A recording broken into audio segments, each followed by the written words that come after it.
जय श्री राम दोस्तों, सभी का स्वागत है हमारे चैनल फंटास्टिक लॉन्डे पर। और फंटास्टिक लॉन्डे चैनल की ऑडियंस ये जानती है कि हमारे चैनल पर आज तक सिर्फ कॉमेडी वीडियोस आई है, मगर इस वीडियो का टाइटल है राम मंदिर। तो हम नहीं चाहते थे कि हम अपने इतिहास से मजाक करें, मतलब फनी वीडियोस हम इस पे नहीं चाहते थे।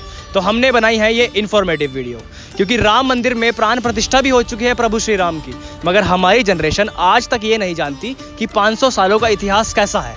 जी हाँ दोस्तों, ये इतिहास कोई 2 दिन 3 दिन का नहीं, पूरे 500 सालों का है। इस वीडियो के माध्यम से आपको सब पता चलेगा कि व्हाट इज राम मंदिर। तो आइए शुरू करते हैं। जय श्री राम दोस्तों, इस वीडियो में हम फोकस करेंगे उन सब आत्माओं पर, उन सब बुद्धिजीवियों पर जिन्होंने श्री राम मंदिर के लिए न जाने अपनी जाने बिना कुछ सोचे समझे गवा दी। तो बात है 1528 की, जब बाबर ने पहली बार श्री राम जी का मंदिर अयोध्या में ध्वस्त कराकर वहाँ पर अवैध तरीके से मस्जिद का निर्माण करवा दिया। दोस्तों, ये बात तो हम सब जानते हैं, लेकिन इससे पहले की बात शायद ही कोई जानता हो कि वहाँ पर श्री राम जी के पुत्र कुश ने अयोध्या में श्री राम जी का मंदिर बनवाया था। दोस्तों, अयोध्या में अकेले ही श्री राम और सीता मैया के करीब 3000 से भी ज़्यादा मंदिर थे, जिनको बाबर की सेना ने ध्वस्त करा दिया था।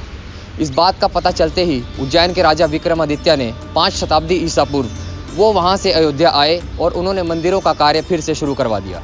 बहुत सालों तक ये मंदिर वहाँ पर बने रहते हैं। फिर कहा जाता है कि 21 अप्रैल 1526 को बाबर और इब्राहिम लोदी के बीच में युद्ध होता है, और कैसे ना कैसे करके बाबर की सेना 1528 तक अयोध्या में पहुंच जाती है। और बाबर के कहने पर बाबर के सेनापति मीर बाकी ने राम मंदिर की जगह पर बाबरी मस्जिद का निर्माण कर दिया होता है, और जिसे आज तक लोग बाबरी मस्जिद के नाम से जानते हैं। न जाने क्यों, अब तो राम मंदिर ही कहेंगे। फिर 150 साल बीत जाते हैं और कोई हलचल नहीं होती। ये वो दौर था जब भारत में मुगलों की जड़ें काफ़ी ज़्यादा गहरी थी। फिर आता है साल 1717, यानी बाबरी मस्जिद बनने के ठीक 190 साल बाद। इस वक्त जयपुर के राजा जय सिंह द्वितीय ये कोशिश करते हैं कि बाबरी मस्जिद और उसके आसपास की जगह हिंदुओं को मिल जाए। वो अच्छी तरह से जानते थे कि हिंदुओं के लिए उस जगह के कितने मायने हैं। ये वो वक्त था जब मुसलमान मस्जिद के अंदर नमाज पढ़ा किया करते थे और हिंदू लोग मस्जिद के बाहर यानी राम चबूतरे पर पूजा किया करते थे। मंदिर गिराने के 250 साल बाद भी हिंदू इसे भूले नहीं थे, या तो फिर वो इसे भूलना नहीं चाहते थे। अयोध्या में यूं तो प्रभु श्री राम जी के हजारों मंदिर थे, मगर हिंदू इस बात को भूल नहीं पा रहे थे कि जहां पर उनके प्रभु श्री राम जी का जन्म हुआ, उनके जन्म स्थान पर मंदिर तोड़कर मस्जिद क्यों बना दी गई। सन 1813 में पहली बार हिंदू संगठनों ने यह दावा किया कि बाबर ने 1528 में मंदिर तोड़वाकर वहां पर अवैध तरीके से मस्जिद का निर्माण करवाया। फैज़ाबाद के कुछ अंग्रेज अधिकारियों ने भी एक सर्वे के दौरान अपनी रिपोर्ट में मस्जिद में से हिंदू कलाकृतियां मिलने का जिक्र अपनी रिपोर्ट में किया था। कुछ ऐसा ही जिक्र पूर्व IPS अधिकारी किशोर कुणाल ने भी अपनी बुक द अयोध्या रिविजिटेड में किया था। 1838 में ब्रिटिश सर्वेयर मोंतीगो मैरी मार्टिन ने ये रिपोर्ट दी कि मस्जिद में जो भी पिलर्स हैं वो मंदिर से लिए गए हैं। इस रिपोर्ट के बाद कई हंगामे हुए। हिंदुओं के दावे के बाद उस स्थान पर नमाज के साथ साथ पूजा अर्चना भी शुरू हो गई। फिर सन 1853 में अवध के नवाब वाजिद अली शाह के आने पर अयोध्या में नरसंहार हुआ। काफी मार दिए गए और काफी काट दिए गए। फिर सन 1853 से लेकर 1855 तक मुसलमान उसी जगह पर नमाज पढ़ते रहे और हिंदू उसी जगह पर अपनी पूजा अर्चना करते रहे। लेकिन 1855 के बाद मुसलमानों को नमाज पढ़ने की इजाज़त तो मिली, पर हिंदुओं को पूजा अर्चना करने की इजाज़त ना मिली, जिससे नाखुश होकर हिंदुओं ने विवादित ज़मीन से 150 फीट दूर राम चबूतरे पर फिर से पूजा अर्चना करना शुरू कर दिया। फिर सन 1885 में निर्मोही अखाड़ा के महंत श्री रघुवर दास जी ने राम चबूतरे पर छतरी लगाए जाने की अर्जी कोर्ट में दाखिल करी, जिसको बाद में कोर्ट ने खारिज कर दिया। लेकिन इस बात से हमें ये पता चलता है कि निर्मोही अखाड़ा कितने सालों पहले से राम मंदिर के लिए लड़ाई लड़ता आ रहा है। इसके बाद 1934 में अयोध्या में फिर से दंगे होते हैं, जिसके दौरान बाबरी मस्जिद की एक दीवार गिरा दी जाती है, जिसे बाद में बनवा भी दिया जाता है, मगर वहां पर नमाज बंद हो जाती है। ये वो दौर था जब देश में अंग्रेजों की हुकूमत थी, और उस वक्त की कांग्रेस पार्टी के एजेंडे में भी राम जन्मभूमि का जिक्र कहीं नहीं था, और ना ही उस वक्त का संग इतना मजबूत था। मगर देश की जनता, प्रभु श्री राम जी के भक्त बाबर के मंदिर गिराने के 400 साल बाद भी अपने हक की लड़ाई लड़ रहे थे। वो भी तब जब देश में ना अपनी सरकार थी, ना ही धार्मिक संगठन, और ना ही उस वक्त का मीडिया आजाद था। केवल आम राम भक्तों का जुनून ही था, जो अपनी जान की बाजी लगाकर भी वो अपने हक की लड़ाई लड़ रहे थे। फिर आता है साल 1947। इस वक्त तक मस्जिद सिर्फ शुक्रवार को ही खुलती थी और राम चबूतरे पर प्रभु राम की मूर्ति थी, जिसकी हिंदू लोग पूजा अर्चना किया करते थे। अब देश आज़ाद हो चुका था। लोगों को ये लगता था कि देश तो अब आज़ाद है तो राम मंदिर बन ही जाएगा। लेकिन उस वक्त कांग्रेस के किसी बड़े नेता की बातों से ऐसा लगता नहीं था कि वो राम मंदिर के मुद्दे को लेकर जरा से भी गंभीर थे। उल्टा 1949 को कुछ ऐसा हुआ जिसने सबको हैरान करके रख दिया। 23 दिसंबर 1949 को विवादित ढांचे से घंटियों और आरतियों की आवाज़ें आने लगती है। पता करने पर यह पता चलता है कि वहाँ पर हिंदू लोग प्रभु राम की पूजा अर्चना कर रहे थे। हिंदू पक्ष का यह कहना था कि बीती रात को वहाँ पर प्रभु राम की मूर्ति प्रकट हुई थी, जबकि मुस्लिम पक्ष ये बोल रहा था कि उस मूर्ति को जबरन वहाँ पर लाकर रख दिया गया। दोनों पक्षों के विवाद इतना बढ़ जाता है कि दोनों पक्षों के लोग वहाँ पर इकट्ठा होने लगते हैं। मामला इतना बढ़ जाता है कि ये बात उस वक्त के प्रधानमंत्री जवाहरलाल नेहरू तक पहुंच जाती है।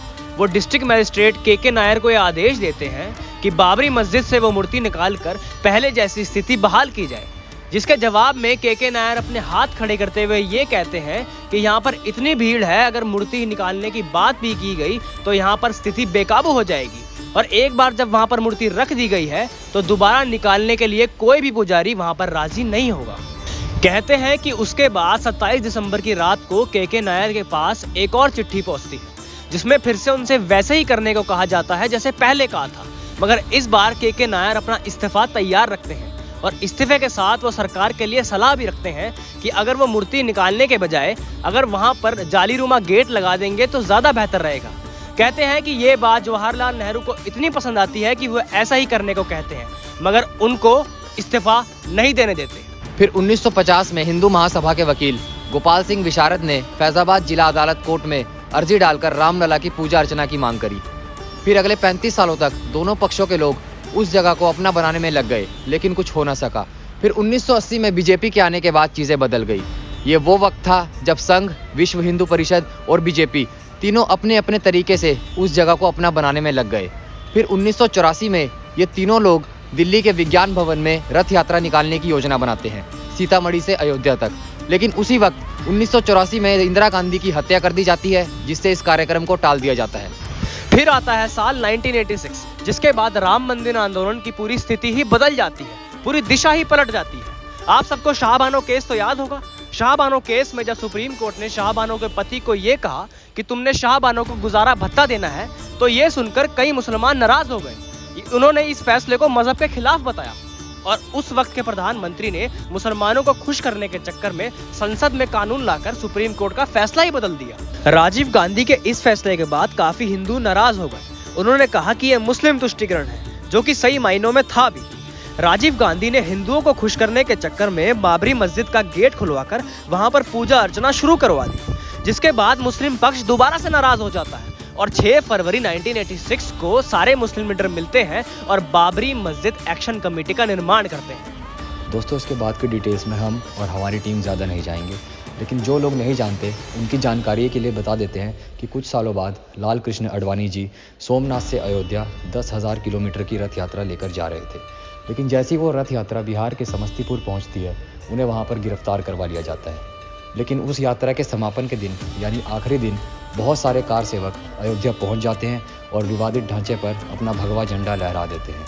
फिर उस भीड़ को काबू करने के लिए उस वक्त की मुलायम सरकार हमारे कार सेवकों पर गोलियां चलवा देती है और इस गोलीबारी में हमारे बहुत सारे कार सेवक शहीद हो जाते हैं। दोस्तों, इसके बाद आता है वो दिन जिसे कुछ लोग शौर्य दिवस और कुछ लोग काला दिवस के नाम से जानते हैं। तारीख थी 6 दिसंबर 1992। इस दिन करीब 2 लाख से भी ज़्यादा कार सेवक यूपी के अयोध्या पहुंच जाते हैं। इस वक्त यूपी के मुख्यमंत्री थे कल्याण सिंह जी और देश के प्रधानमंत्री थे पीवी नरसिम्हा राव। कहा जाता है कि कल्याण सिंह जी ने सुप्रीम कोर्ट को और प्रधानमंत्री को यह आश्वासन दिया था कि वो विवादित ढांचे को गिरने नहीं देंगे, और साथ ही साथ पुलिस को यह आदेश भी दिए थे कि वो राम भक्तों पर गोलियां ना चलवाएं। लेकिन फिर हुआ क्या? हुआ वही जो होना था। दोपहर करीब 1:55 पर पहली गुंबद और करीब 3:30 बजे दूसरी गुंबद और ठीक इसके 1.5 घंटे बाद यानी 5 बजे तीसरी गुंबद गिरा दी जाती है। तीसरी गुंबद गिरने के बाद ही यूपी में राष्ट्रपति शासन लग जाता है और कल्याण सिंह जी अपने पद से इस्तीफा दे देते हैं। इसके बाद हुए दंगों में करीब 1000 से भी ज़्यादा लोगों की जानें चली जाती हैं और मुंबई के हुए सांप्रदायिक दंगों में भी करीब 900 से ज़्यादा लोगों की जान चली जाती है। फिर इसके बाद 7 सालों तक कुछ नहीं होता और कोर्ट में कोई सुनवाई नहीं होती।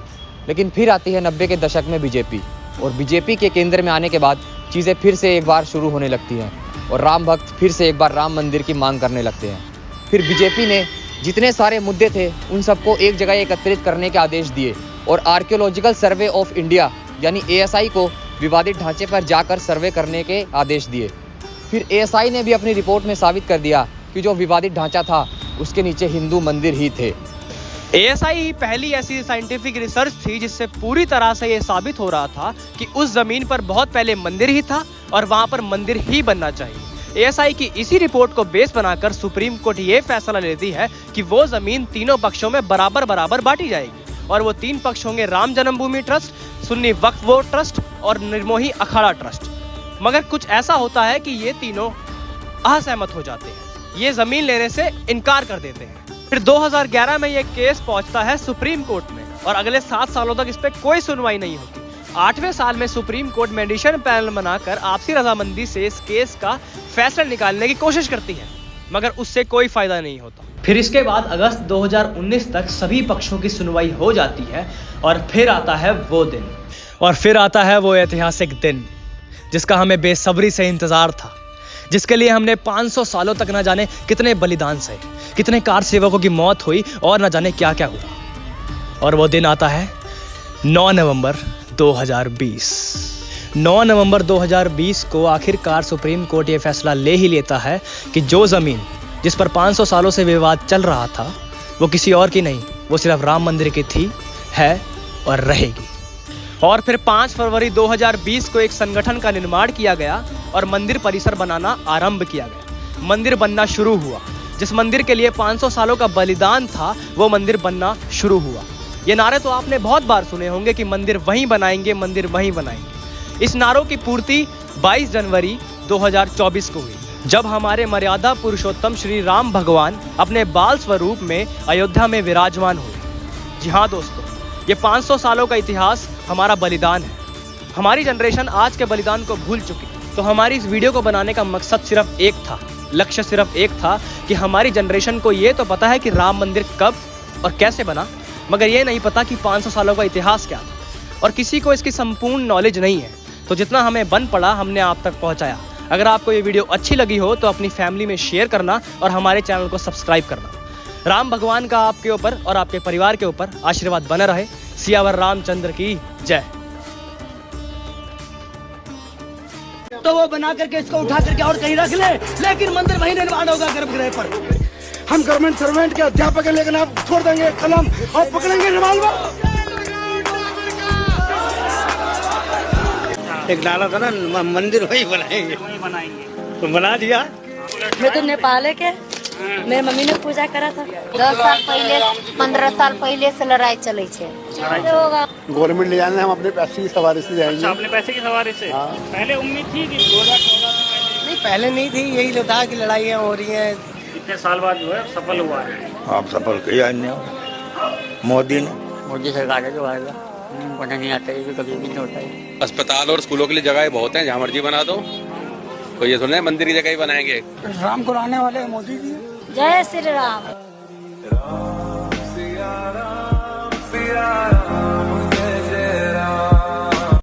हिंदी फिल्मों की तरह अंत में सब कुछ ठीक हो जाता है, और अगर ठीक ना हो तो वो अंत नहीं है।